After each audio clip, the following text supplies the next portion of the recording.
#mabaphila abantu kwilizwe loMzantsi Afrika. Ningizimu yonke namaphethelo. Dr. Lela Lobulisayo anibingelele. Ndiqaphele into yobana isikhathi esininzi siyifida thina inkomo uma izoxhela.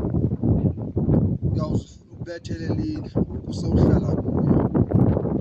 Ndiye ndavuka nombono uba xa usakha indlu